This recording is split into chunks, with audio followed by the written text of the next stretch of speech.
Hello friends.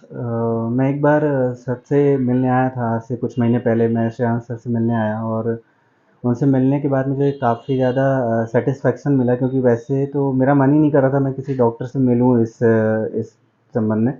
लेकिन एक बार मैं मिला तो मुझे काफ़ी सेटिस्फाइड रहा मैं कि मुझे ये चीज़ करानी चाहिए। फिर उसके कुछ महीनों बाद मुझे लगा कि अब ये मुझे कराना ही है, तो मेरे सामने बस एक ही नाम था, श्रेयांश सर का ही नाम था, क्योंकि सेटिस्फेक्शन था मुझे उनसे बात करके। तो मैं सर से एक बार कॉल पे बात करने की कोशिश की, उनसे बात की और उसके बाद फिर मैं यहाँ आ गया डायरेक्ट। यहाँ पर आने के बाद मुझे काफ़ी ज़्यादा अच्छा लगा। सर से मिला मैं, उन्होंने सारी चीज़ें मुझे पहले ही क्लियर करी कि हम किस टाइप से प्रोसीजर करेंगे। प्रोसीजर को लेके किसी भी टाइप का डाउट उन्होंने नहीं रखा। सारी चीज़ें मुझे वो प्रोसीजर के पहले ही उन्होंने बता दी कि हम किस टाइप से हम प्रोसेस करेंगे इसमें। और स्टाफ यहाँ का बहुत ज़्यादा अच्छा है कि उन्होंने बहुत सारा सपोर्ट किया मुझे। अ, कई बार ऐसा होता है ना कि जब हम लेटे हुए होते हैं प्रोसेस के टाइम पे, तो कई बार ऐसा लगता है कि अभी नहीं हो पा रहा है, तो उठने का भी मन करता है थोड़ा सा। काफ़ी देर तक हम एक ही जगह पर अगर लेटे हुए होते हैं तो भी लगता है कि अब थोड़ा उठ जाओ। तो काफ़ी ज़्यादा सपोर्टिव थे स्टाफ, और बहुत सारी चीज़ें स्टाफ ने भी मुझे काफ़ी टाइम तक एंटरटेन किया। स्टार्टिंग में ही काफ़ी सारी चीज़ें उन्होंने भी मुझे बताई, और प्रोसेस होने के बाद भी जो है स्टाफ जो है उन्होंने मुझे काफ़ी सारी चीज़ें बताई इसके बारे में, जो जो सर ने पहले भी क्लियर की थी। उन्होंने अपना पर्सनली नंबर भी दिया कि अगर कोई भी प्रॉब्लम आती है तो आप डायरेक्ट मुझसे बात कर सकते हैं, व्हाट्सएप से भी और कॉल से भी।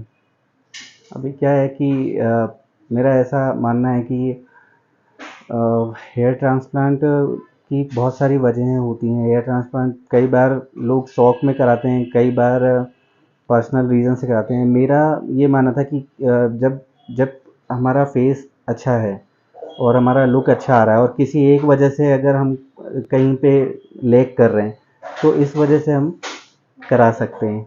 इस वजह से हमें करा लेना चाहिए। अगर हमें लगता है कि किसी एक पर्टिकुलर चीज़ के कारण हम लैग कर रहे हैं, तो हमें वो करा लेना चाहिए। तो ऐसे बहुत सारे लोग होंगे जिनको और कोई वजह नहीं होगी, सिर्फ इतना होगा कि उनका लुक अच्छा आना चाहिए। तो लुक अच्छा तभी आएगा जब आप उस पे काम करेंगे। तो उस पे काम करने के लिए मैंने इसके पहले कई बार पीआरपी का सेशन रखा है। पीआरपी लेने के बाद मेरा रिज़ल्ट भी अच्छा रहा, लेकिन वो लॉन्ग टर्म नहीं रहा। वो आफ्टर 3 ईयर जो है वो फिर वैसा का वैसा ही हो गया। तो कई बार पीआरपी काम करती है दोस्तों, और कई बार पीआरपी काम नहीं करती है। तो जब पीआरपी काम करती है तो सर आपको खुद बताएंगे कि हाँ, आपको पीआरपी का नीड है। तो पीआरपी के बेस पे ही आपका जो है सॉल्यूशन निकल आएगा। उसमें ट्रांसप्लांट की हो सकता है नीड ना हो, लेकिन अगर कंडीशन ऐसी हो गई है कि जिसमें पीआरपी का नीड नहीं है, अब उसमें ट्रांसप्लांट का ही नीड है, तो वो सर आपको क्लियर ही कर देंगे। और सबसे अच्छी बात यही है कि सर का जो है जो भी उनका परसेप्शन होता है वो स्ट्रेट फॉरवर्ड रहता है। वो आपको बता देंगे कि आपको नीड पीआरपी की है कि नहीं है। बहुत सारा आप लोगों को कन्फ्यूजन रहता होगा कि पीआरपी कराएं या ट्रांसप्लांट कराएं। तो पीआरपी एक लिमिटेड एक एम्बिट में ही कराया जा सकता है। मैं करा चुका हूँ पहले पीआरपी। तो पीआरपी तभी काम आएगी जब आपका सब कुछ बेहतर है, थोड़ा बहुत कुछ ना कुछ लैग कर रहा है। अदरवाइज़ जब ज़्यादा टाइम हो जाएगा, ज़्यादा प्रॉब्लम्स क्रिएट होने लगेंगी, तब फिर पीआरपी काम नहीं आएगी आपको। ये मेरा खुद का एक्सपीरियंस है। और लेट्स सी, अब देखते हैं। इतना तो सारी चीज़ें आज तो बहुत अच्छा रहा पूरा। मुझे एक मतलब पेनफुल प्रोसेस बिल्कुल भी नहीं था ये। अभी मैं इतने अच्छे से बात कर पा रहा हूँ कि आप लोगों को समझ में ही आ रहा होगा, तो आपके सारे डाउट क्लियर हो चुके होंगे।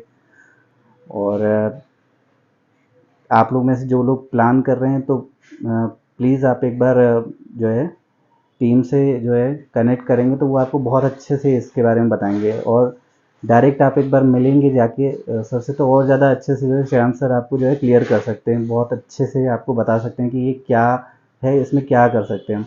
तो आपका जो है जो डर है अंदर का, वो क्लियर हो जाएगा। उसमें कोई भी समस्या नहीं आएगी आपको। तो अब देखते हैं, लेट्स ये क्या होता है। तो मतलब ये तो मैंने करा लिया, अब इसका रिज़ल्ट जो है थोड़ा सा टाइम तो लगता ही है। तो अभी कुछ प्रिकॉशंस के साथ में मेरे को अब यहाँ से रिलीव कर रहे हैं। अब देखते हैं इसका जो आगे की जर्नी होगी वो आप लोगों तक पहुँचती रहेगी। Thank you so much.